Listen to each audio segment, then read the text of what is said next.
I have never played Super Mario Odyssey. Well, until recently. This game will turn 6 years old this year, and it is heralded as one of the best titles on the Nintendo Switch, right alongside of Breath of the Wild. My first console that graced my childhood was the Nintendo 64, which brought gaming to the literal next dimension, and with Mario leading the charge. Super Mario 64 is one of the most significant games to the industry, as well to many of our childhoods. Mario captures the spirit of a child, being young, wild, and free, turning your world into a playground, saving the princess from a dragon, and having fun doing it. And today, you can travel to Nintendo's Neverland on their newest console, the Switch, and experience the latest chapter in Mario's adventure, or more accurately, Odyssey.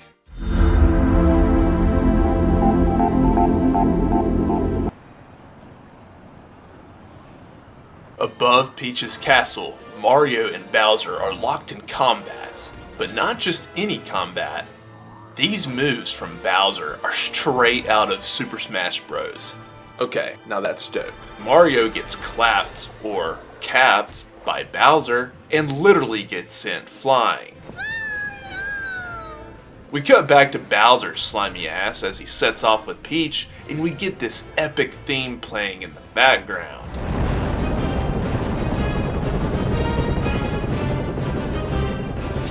Along with Mario's cap getting shredded as it plays.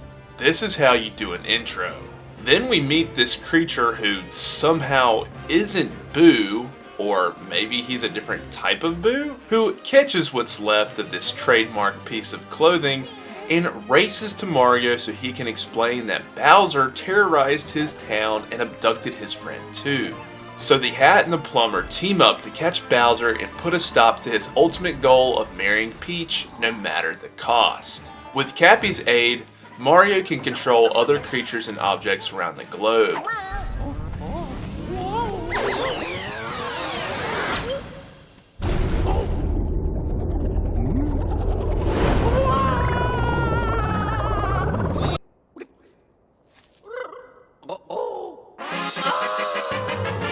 And overcome any challenge that comes his way, big or small,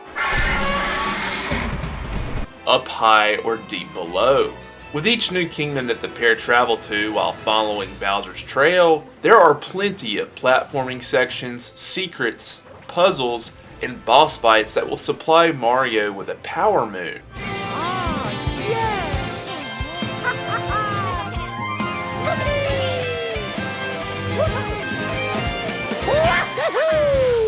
Which will unlock different outfits for Mario, and most importantly, be used to power Cappy's ship, the Odyssey, which you can decorate inside and out with fun souvenirs that you buy from the many different kingdoms. And there are a lot of kingdoms of all shapes and sizes. In order for Mario and Cappy to reach Bowser, they will have to get enough power moons to keep advancing.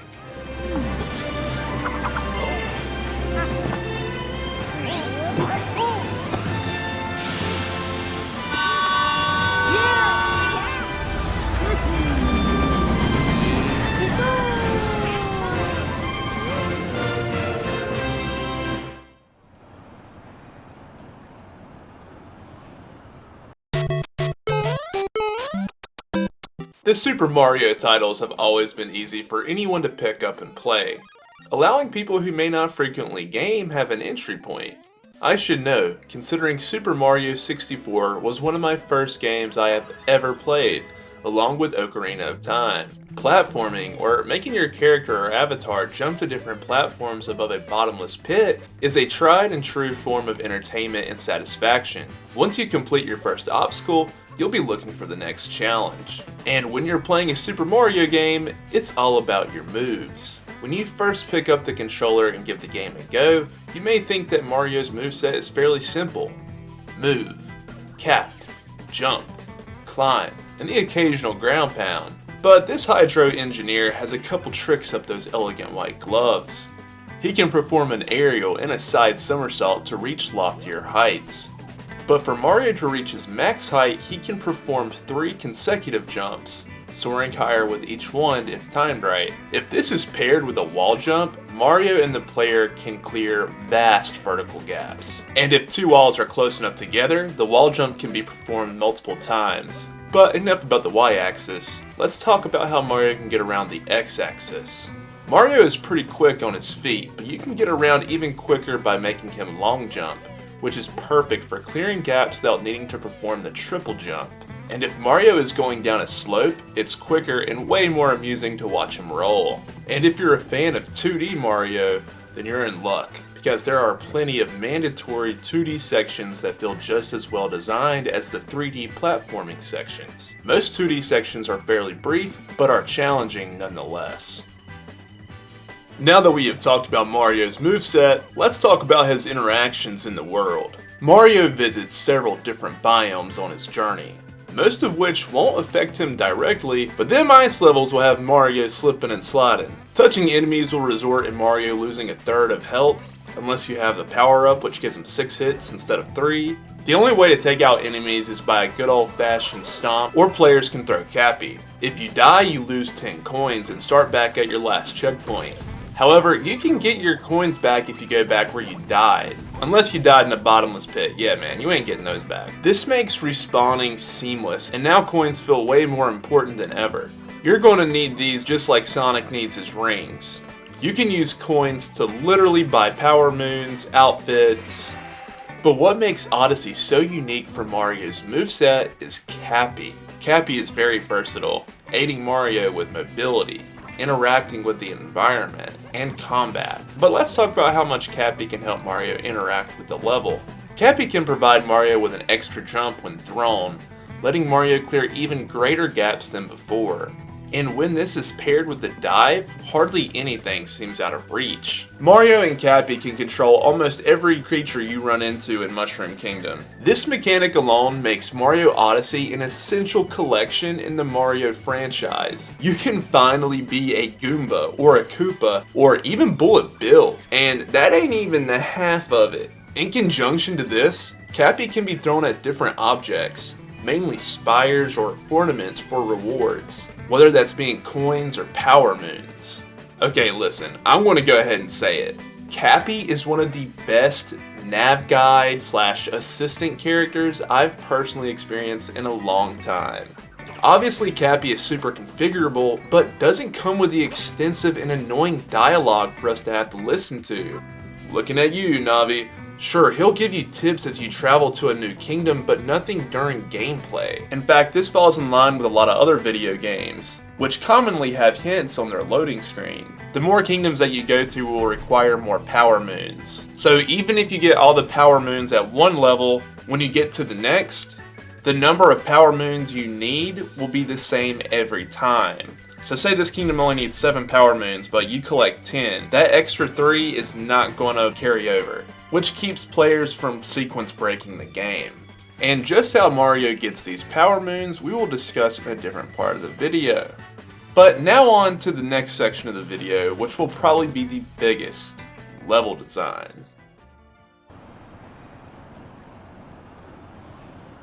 Before we begin, I would like to note that the further that we get into this section, there will be heavy spoilers. So if you haven't played this game yet, go ahead and do that and come back to the video. Alright, let's begin. Personally, level design in a Nintendo title is something I highly anticipate. Just seeing how the environment, game mechanics, and music blend together is what makes some of these levels timeless. Peach's Castle from Super Mario 64 is so iconic and acts as a perfect hub for the game to anchor all of its other levels to. In this Super Mario game, there isn't a hub area. Instead, we will be traveling to the different kingdoms via the titular vessel, the Odyssey. But we don't gain access to this airship right away, and more on that in a second. The kingdoms in Odyssey each focus on a different aspect of gameplay. Levels that focus on exploring are massive, with several set pieces and often include some kind of mobility. On the other side of the spectrum, some levels just focus on a boss fight, so they're pretty small and don't offer a lot of challenges to complete. Then there's levels that their sizes fall in the middle of the two. These medium-sized maps mainly focus on one major set piece or tower to challenge Mario on platforming. The order that you visit these kingdoms help establish the game's pacing. After Mario gets blown away by Bowser, we wake up in this dark, eerie place called Bonneton, which does not look like a starting point for a video game. But that's okay, Mario Odyssey sets off to be something a little bit different. At first glance, this looks like a set from a Tim Burton movie. But once you get up and get moving, the eeriness turns into something a little bit more quaint. Friendly faces resembling Cappy commune here in houses built like top hats. Paragoombas and frogs can be found on the outskirts, all ready to be capped to reach surrounding areas. Our first time visiting Bonneton serves as a tutorial level for the player to get used to the movement, and just like King Bob-omb from 64, the boss awaits you at the summit of the hill. And once it's completed, it leads into one of my favorite title reveals as Mario surges onward into the next kingdom.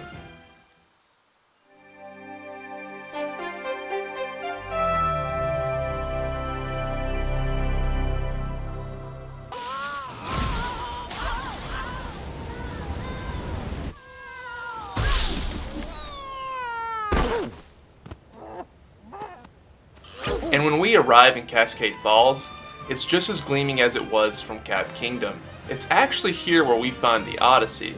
The aesthetics and the design here is much more akin to an entry level in a video game. Lush grass, clear water, and a music score that exudes the sense of wonder, no doubt drawing some inspiration from Jurassic Park.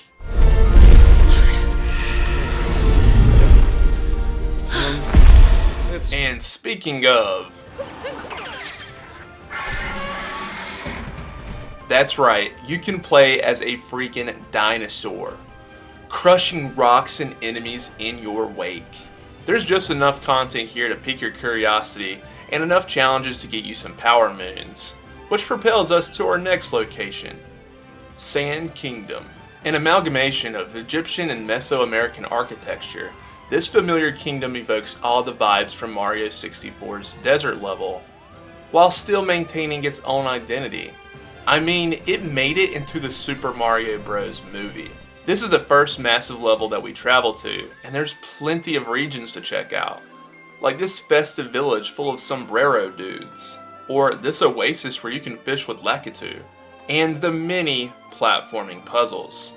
A few levels will change as you complete different objectives. For an example, the Sand Kingdom changes tonight after the first boss fight. Even the music changes for a completely different vibe, which I actually prefer it this way. The music in this game is fantastic, and it really deserves its own section. But we still have a lot more to see. Let's go ahead and talk about Lake Lamode's Lake Kingdom. Aesthetic-wise, this kingdom won me over, especially at night. The cool tones mixed with the Greek columns, chef's kiss, man. And don't get me started on the detail they put into the water. The iridescent ripples as Mario swims through the channel is alluring, which all leads to the level's underwater atrium. In a lot of ways, Lake Lamode is a proper evolution of Jolly Roger Bay. Both are located in a gulch, and are the first levels that introduce the underwater mechanics in their games. But the next level in Mario Odyssey doesn't feel like an adaptation from its own titles, but rather a Sonic game. I just can't help to make connections to Mario Odyssey's Wooded Kingdom and Sonic Colors' Planet Wisp. The red industrial constructs among the forests is an undeniable notion that the developers looked to the Sonic level to form their own. And why not? Sonic Lost World looked like its Lost World was really just Super Mario Galaxy 2. When the developers were designing this kingdom, they kept something in mind: choice. There's a couple different avenues to reach the summit, which made this kingdom have a lot of replayability. I don't think I'll forget about falling off the platform and landing into the deep woods. I thought for sure Mario was going to fall to his death, but instead I found a whole other section of the level I'd never seen before. Ethereal is the first word that comes to mind when I think of Cloud Kingdom. Cloud particles flowing against the sunset, and a lack of a background track makes this one of the most serene atmospheres. I mean, I just breathe better when I'm looking at this place. You wouldn't be able to guess that this backdrop is actually our first arena for battling Bowser, and it doesn't end in our favor. Bowser ends up wrecking us in our ship in the Lost Kingdom. And thanks to this level's phenomenal design, it doesn't feel like a setback. Sure, it may look like another climb to the top summit Mario level, but there's a lot to do in this odd Isle of Paradise. The creatures that you can control here left an impression on me. Like using this caterpillar thing to stretch from one platform to another, I thought was super innovative. And gliding to the surrounding islands and cliffs with this guy made me wish that there was more gliding sections. And to cap it all off, the color palette mixed with the music here is such a vibe. But it's the next kingdom that really knocks it out of the park. Metro Kingdom is by far the strongest level in this game, in terms of design of course. And the way that they marketed this game, I almost thought that this level was going to be a hub area, or an overworld if you will, a lot like Peach's Castle. The first time you go through this kingdom, it's in disarray. Almost looks like a scene from Arkham Knight. Making a level dynamic by adding different weather conditions, time of day, or some kind of in-game event that changes the layout can do so much for a game's replayability. Metroid Dread is a masterclass in this. You have to backtrack quite a bit in that game, but since the environment experiences dynamic changes as you play, they can feel like a whole different area. And Metro Kingdom fits the bill here. One scene looks apocalyptic, and on the other hand, it looks like a city that's bouncing with life. A cityscape seems like the perfect place to take Mario. I mean, what better setting to put a platforming character? Every street, alley, construction site, rooftop is accessible to a character like Mario. And you know what else a city has? The sewer. A network of pipes and drains that is perfect territory for our plumber to check out. But before we can move on from this kingdom, we need to talk about this. The game stops everything to celebrate Mario and you as you complete this 2D section with all the nostalgic callbacks to Mario. If you've been playing the Mario games for a while, this tribute will get you in your feels. I do every time. The song Jump Up Superstar matches the fun, energetic vibe that is in all Mario games. You know that you're my superstar, so no one else can take me this far. I'm flipping the switch. And having a crowd there to cheer you on is just heartwarming. Yeah, so away.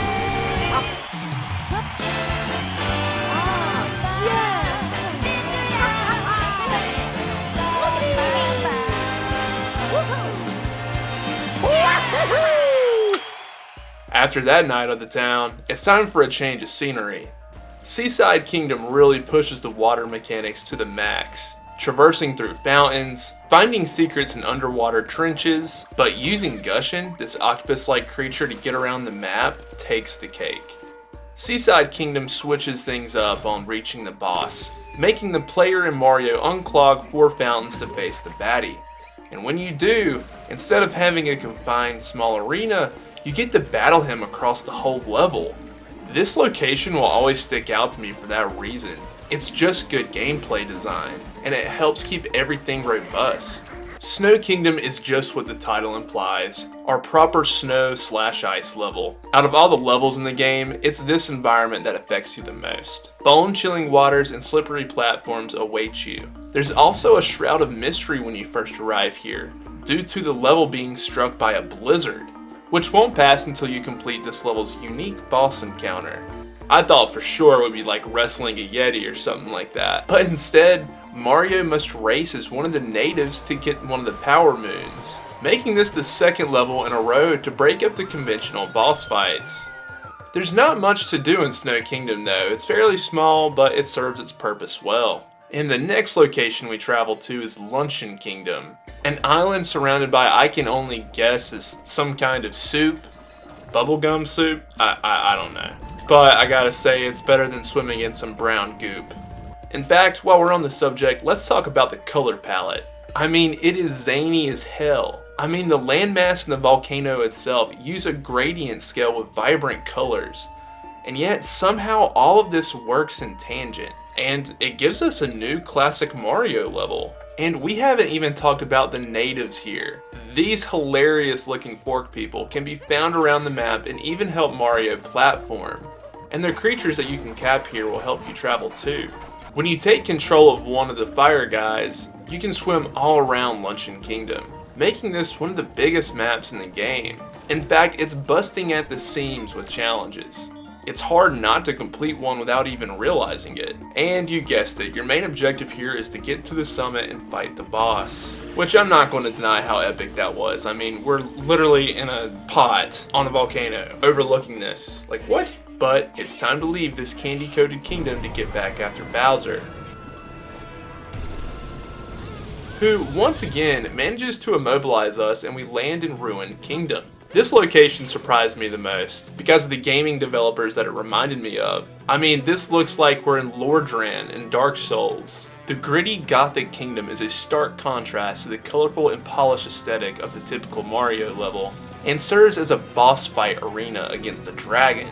With that being said, there's not too much to do here, but in the short time that you spend here, it leaves quite the impression. Finally, we have made it to Bowser's Kingdom. There's a lot to be said about this place. A lot of criticism. Okay, first let's talk about this level's color palette. It's abysmal. Primary colored clouds above a Japanese castle or Shiro just doesn't fit the theme. Some could argue that this horrid choice of colors matches Bowser's lack of taste. And to that I say, have y'all seen Bowser's wedding attire? I mean, look at that drip and that slicked back hair. Boy, my Bowser's got game. But then I look at this level and I'm just like, yo, what happened? I think the Japanese theme would have worked excellent with Bowser, but maybe stick to ambers and deep reds, you know, more of a fire and brimstone feel. But it wasn't just the color palette that I have an issue with. This level is broken up into several different islands, with a bottomless pit separating each one. So if you want to get around, the levels force you back to certain areas, instead of allowing the player to just venture out on their own. Now I will give this level some slack because a lot of this is intentional. This is supposed to be the villain's lair, so it was never going to seem as pleasant as the other stops that we make. In fact, there's a lot of redeeming qualities about this kingdom. The lanterns and the banners move almost like they're entranced by the music. Like Bowser's very anger and spite lives in the fortress itself. I think my expectations for getting a traditional Bowser level may have affected of how I view this location, but come on, who doesn't want to see that in HD?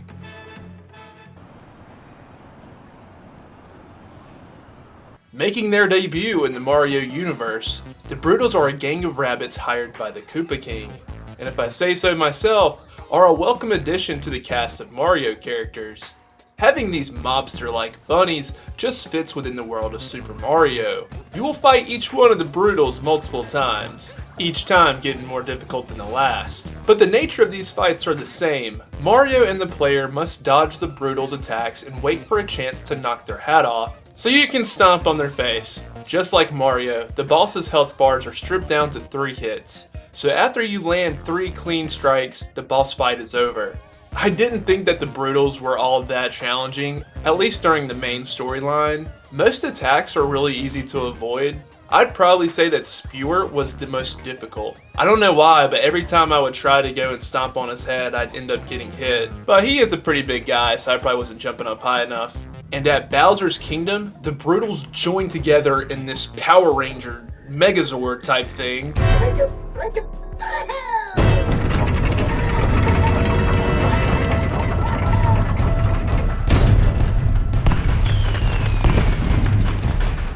And Mario has to use his capability to climb up to the cockpit to do some damage. I thought all of this was a great use of the game's mechanics, and it's easily one of the most unique boss fights here. But these Broodals have someone they answer to, and that is Madame Brood. Madame Brood carries a chain jump around that you have to cap in order to deal damage to this Brood.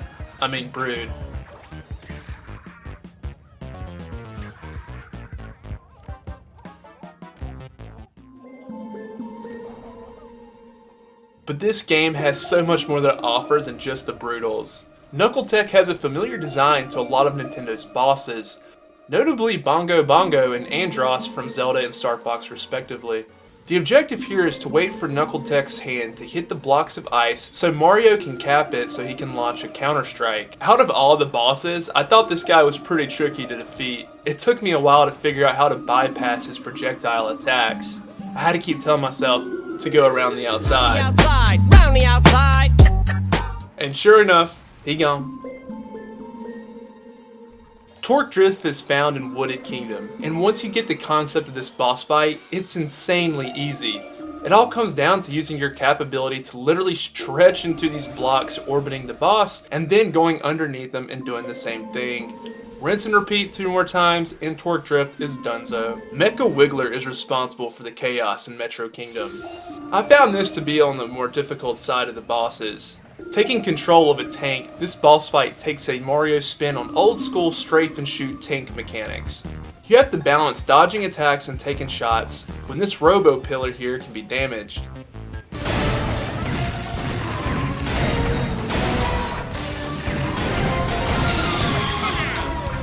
Mollusk Lancier may be lacking in difficulty, but makes up for it by utilizing the entire kingdom for this boss fight. It feels epic thanks to the scale of it. Plus, you have to watch out for the baddies of the level. Using the Gushin, you simply must propel yourself over his head to do damage. Again, do this 3 times. Cookatiel was a mixed boss fight for me. A lot of the gameplay was just swimming around until it spits its Pepto-Bismol at you, which you have to swim up while avoiding these spiky objects to land a hit. I mean, this fight is just comical. You're fighting a bird in a pot of stew on top of a volcano. Just classic. Much like the Ruined Kingdom, the design of the Ruined Dragon is far more realistic compared to the others.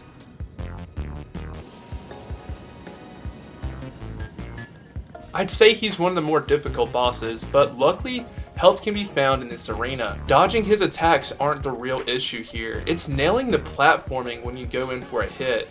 You have to pull out all of these keys in order to reveal his weak spot. But if you aren't prompt, the Ruined Dragon will damage you with its lightning.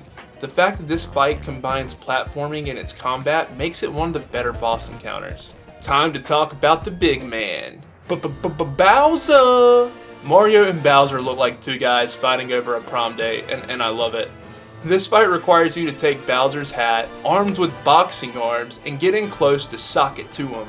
Easier said than done though. Bowser has a couple of tricky moves to watch out for. When he lands from a jump, ripples of fire emerge from his wake, and in the last fight with him, he'll even spit fire at you, which takes a decent bit of skill to dodge. Once Bowser decides to hold his ground, he'll launch projectiles at you. You can dodge or break these. I'd recommend the latter though, because you may just find some health in these boulders. But now on to my favorite part, which is just nailing Bowser with his own weapon. But hey, Bowser's no pushover. After he tries to rope the dope, he'll go in for a sneaky tailspin. And if you manage to survive that, he'll be left open to punish.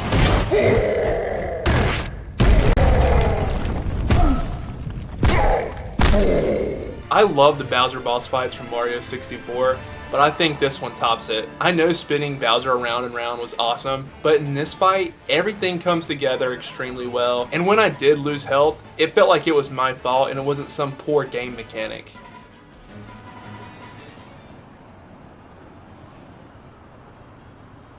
After traveling all around the world, where does Mario's adventure end? Well, it's been in front of our faces the entire time.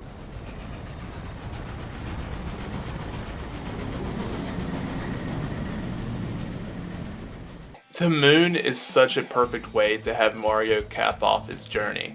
I mean, he's the jump man, so having him soar to new heights thanks to the moon's gravity is brilliant. The level design is fairly simplistic, really serving as the last push to the final boss, which drops you into the underground moon caverns, which finally satiated my fix for a proper Bowser level. Not only that, but this is probably my favorite platforming section in the entire game. You can cap several different creatures here that you've encountered on your journey, and some new ones, like my boy Drybones, a giant bullet build that has an epic entrance. And taking control of Charging Chuck and breaking through rocks was so satisfying and gets you hyped for this area's boss. And once you've conquered the cavern, it's time to get your lady. After running to the Lunar Chapel and crashing a wedding, it's time for Mario to fight Peach's relentless suitor, just like Odysseus in Homer's tale.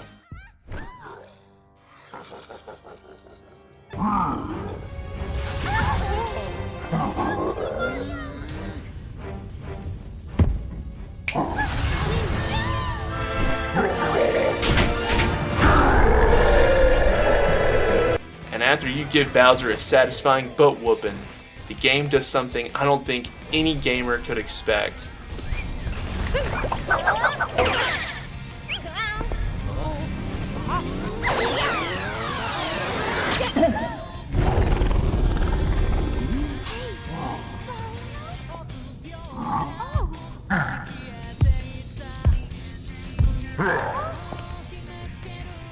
You get to play as Bowser.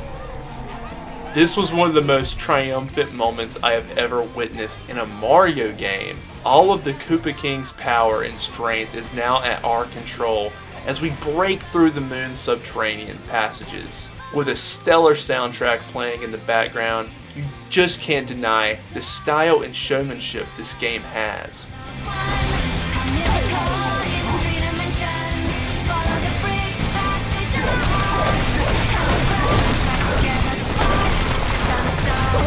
I mean, it is really a grand finale. And the humor that's implemented makes this ending feel cinematic, like the ending of a Pixar movie or something. But it's also a great character moment for Peach.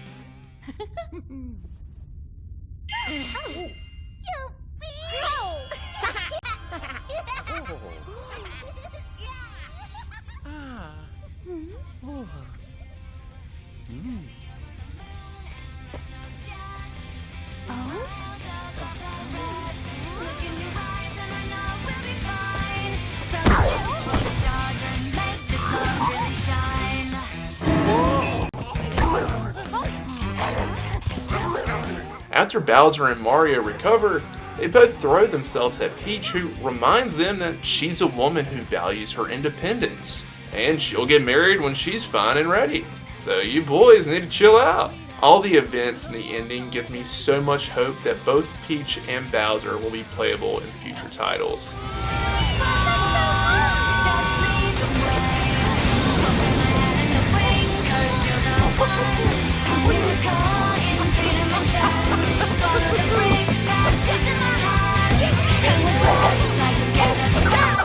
Gonna start.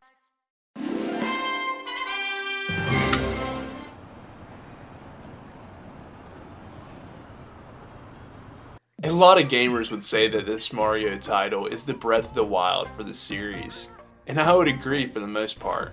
Mostly because after the main quest, there's still a ton of content to be enjoyed. When you travel to the kingdoms again, a moon rock will unlock several more missions and power moons to capture, more sub-levels to explore, outfits and souvenirs to collect. Peach's castle can even be unlocked, that serves as a boss rush hub world. And this time around, all of the bosses have been buffed for an even more difficult challenge. On top of Peach's castle, you'll even find Yoshi's egg, where, yup, you can play as Yoshi. We need more Mario games where you can play as the full cast, seriously. Sonic Adventure 2 was my favorite Sonic game because you could play as so many different Sonic characters. Okay, back to this. Now, we've talked about the kingdoms, but we really haven't touched on the sub-levels. Sub-levels are where the real challenges lie. These places are a gauntlet for Mario to work through. If you die, you restart at the very beginning, making some of these sub-levels a bitch.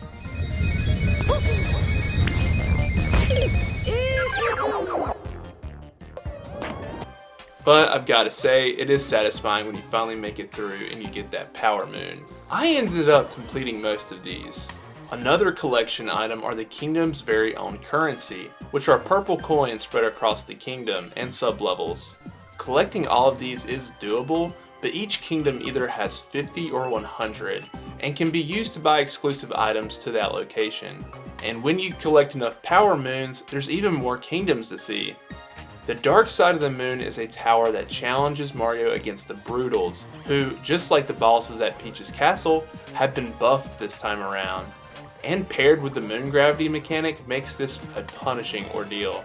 If you die even once during these boss fights, you have to start all over again. And this paired with the moon gravity mechanic makes this a punishing ordeal. But if you really want to talk about punishment, there's an even darker side of the moon that unlocks after you collect 500 power moons, and serves as the ultimate Super Mario platforming challenge. You have to time every little jump almost perfectly to get through this, and if you die, yep, that's right, you start all the way back at the beginning. Yeah, this may be a challenge that I don't complete for this game, at least for a while. All of these features make this post-game not only the best for Mario, but on the entire Switch in general. Once you complete the main quest in Super Mario Odyssey, something special happens. People from all over the different kingdoms come together and create a stronger sense of commerce and experience each other's cultures. This mirrors the main man himself. Mario is one of the most beloved IPs out there, and in many ways, Nintendo represents our thriving relationship with Japan, bringing people together to experience something special. We all have to leave our childhood behind eventually, but that doesn't mean that we can't return to it briefly and be reminded of the virtues of being a child, being fearless, being curious, being wayward. But guys, that wraps up this review. So until next time, y'all be good,